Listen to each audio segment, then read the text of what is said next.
why and how is your intelligence probably holding you back in your personal and professional life. Have you ever seen this meme? There's like this bell curve of the IQ distribution of the human civilization. On the left hand side we have the low IQ scores, and on the right hand side we have the high IQ scores. And most of the people are in the middle, where we have people with an average IQ. So you've probably seen this meme in a lot of contexts, like in crypto, personal development and so on, but I've tailored it to creating videos, to creating content, right? And if you look at a person in the middle who's seemingly upset and crying, instead of just creating a video and just getting it done, this person had to first think about it before getting started, right? So first of all, I need perfect lighting. I have to make sure that I'm using the right vocabulary, because no one will trust me if I don't. And hopefully my doorbell doesn't ring, and I hope my mom doesn't see this video, and yada yada yada. This person, instead of taking action, just overthinks everything and comes to the conclusion that there are so many other factors that are so important and that have to be perfect before this one video can be created. And on the right and left hand side, we have people with a seemingly lower IQ score and people with a higher IQ score just getting straight to it. And here is where our intelligence or our IQ score, obviously there are other intelligence types, but where our IQ score seems to be holding us back. I mean, it's a generalization, obviously, but in life, I've had it in so many different scenarios personally, whereas like, okay, before I start this, I have to master this and that and so many things before I just take that one simple action. It's like cold calling someone. You have to just get started, right? You have to call someone and have a goal in mind and try to persuade that person to meet up with you and talk about it. Or when you want to create a video, you just have to set up your camera and hit record, right? That's it. And things that are easy in their process are not always simple, but that's what holds us back, especially when we're getting started. But I digress. What we can see in this meme is that instead of overthinking everything and freezing up because there are so many factors that we have to consider before starting, the people on the right and the left hand side just get to it. I mean, the person on the right hand side with a higher IQ score might have broken it down into dumb steps, because all it comes to is taking that action instead of thinking about all of the factors that could go wrong. And the person on the left hand side with probably lower IQ score just gets to it because there are no other factors that that person might have thought of that might be hindering them. And this is what I want to share with you in this video, because at the end of the day, it always comes down to taking that one action. It comes down to taking the step in the right direction, and we do not have to partake in the mental gymnastics Olympics to get something done. And this is one thing that I had to change my mindset to get into taking action again. And if you take a deeper look into my channel, for example, it has been live for around 2 years now, and I've only created 14 long form videos. Why? Overthinking, self-doubt, and a lot of missing clarity. But all it came down to was to hit record and upload something. And therefore I want to share 3 things with you that can help you take this mindset shift and adapt the good traits that people with lower IQ scores and higher IQ scores usually come to the same conclusion with, and that is to do the thing that you have to do now. The first thing that I want to share with you that might help you make this mindset shift is to adopt a scientific approach to things. Look at progressing in life as the following. It's like a scientific experiment, and with a scientific approach we want to gather as many data points that we need to make decisions, to make conclusions that take us a step further. And the fastest way to do that is to stop hiding behind perfectionism. Because in science, there is no thing as perfect data. It's all in the context of how something has been researched. And what scientists do is that they set restrictions around their hypotheses. These restrictions are things that can help us in our daily lives. One example is, if I want to create a video, it could either take me 1 month, 1 year, 1 week, or 1 day only. And here's where Parkinson's law comes into play. Because what this law describes is that things usually take the exact amount of time that you distribute to them. Like, for example, if you have to do homework, you could start 1 week earlier and do it in small steps, or you can do it the evening before, as I have been doing it in uni and school for a long time. And it always worked, because then my mind was restricted due to the time window that I gave myself, and therefore I had no distractions, and I had to get it done or I would have failed, you know. That's why restricting ourselves to narrow time frames can help us take actions more precisely, rather than having a huge scope of non-restricted playing area where we will get lost in all of the complexities that are around us. But if we dumb things down and restrict it to one simple time frame or one simple goal, then it will be way easier for us to just experiment and get data points. And in my case was like creating videos. The moment I get idea, I press record and I don't overthink the editing process, because what I'm doing is I want to get data points around what my audience content fit is. I want to know what ideas resonate with the people that I'm trying to attract, and to do that I can't spend an entire week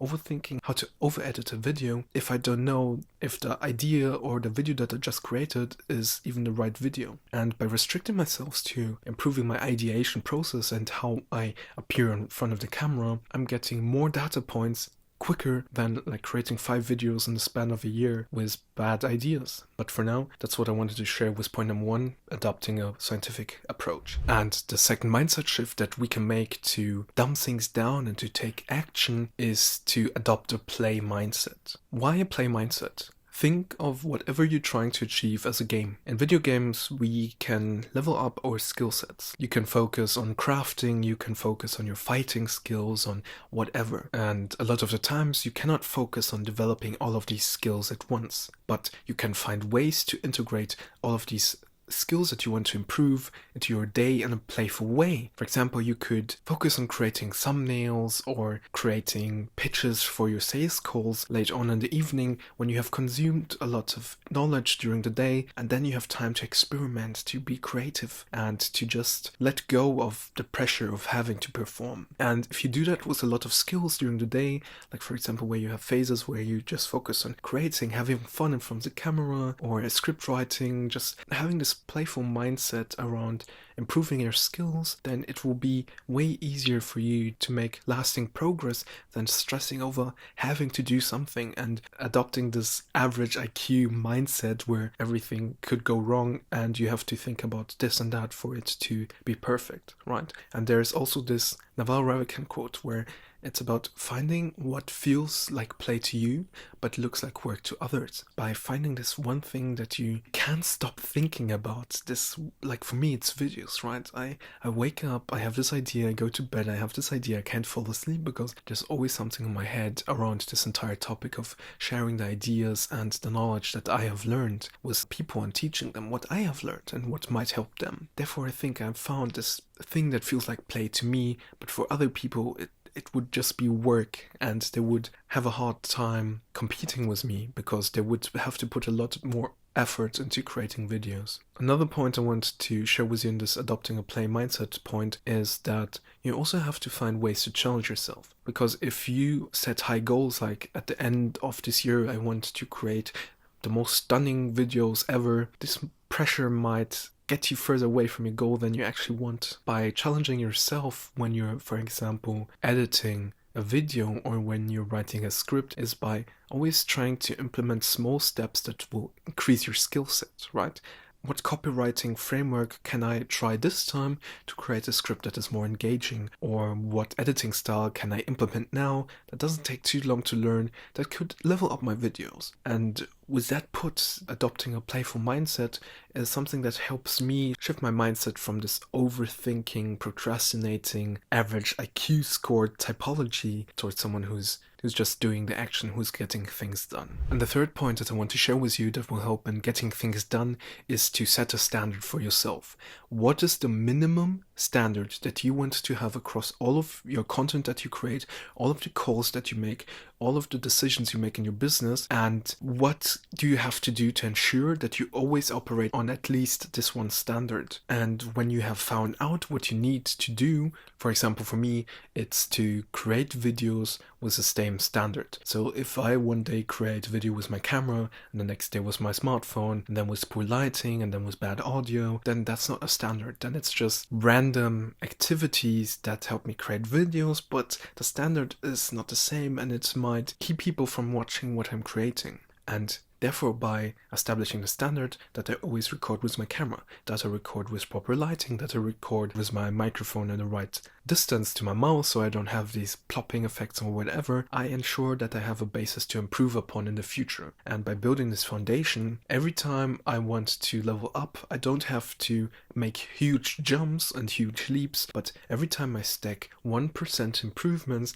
like for example the ideas that I try to share, or the way I present myself in front of the camera, the way I script the videos, these are 1% improvements that over time, like in the atomic habits approach, will lead to better results than forcing improvements upon myself. And with this mindset shift, by executing always on top of a standard, we have so much more space to focus our cognition on things that we want to learn, because I do not have to think about the setup anymore. It's burnt into my brain, and then it frees mental capacity to focus on other things. And what it also allows me to do is to run way more experiments to then learn what ideas are more interesting to my audience. There's this one example that I want to share with you. In Behind the Diary of a CEO, this is like the diary of the diary, where Stephen Bartlett shares what really happens behind the scenes. And in this one episode, he talked about how they hired an experimentation manager for the diary of a CEO. And this person has only one job, and that is to run as many experiments as possible. So they've established a standard, and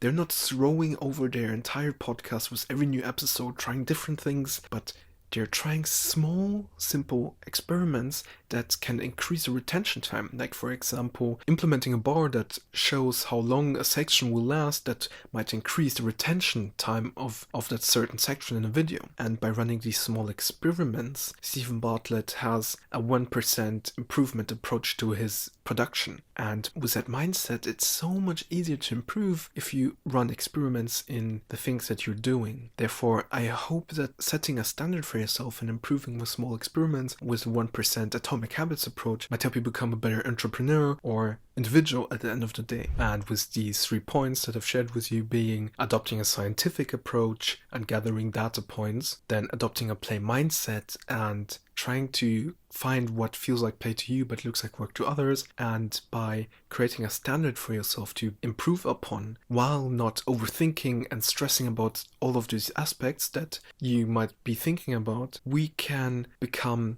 people that take action when we need to take action, instead of overthinking, freezing up, and falling to self-doubt, and at the end of the day not producing that which we want to produce for ourselves in life. With that said, I wanted to also take this time to thank all of you for tuning in into this video. And if you want to support me along this journey, or if you want to show me that the content that I'm creating is the right one, make sure to subscribe and like this video. This will help me greatly. And if you want to hang out with me, throw some ideas around, and think about what we can do to improve in our daily lives as entrepreneurs, as high performers, then make sure to join the Sculpt community with the link in the description. I want to surround people around me that have high aspirations and that want like-minded people around them that help them discuss their struggles by giving feedback on what they're trying to create. It could be videos, it could be their sales scripts, it could be their business models that they're trying to run, because collectively we can become way better than depending on our own thoughts alone. So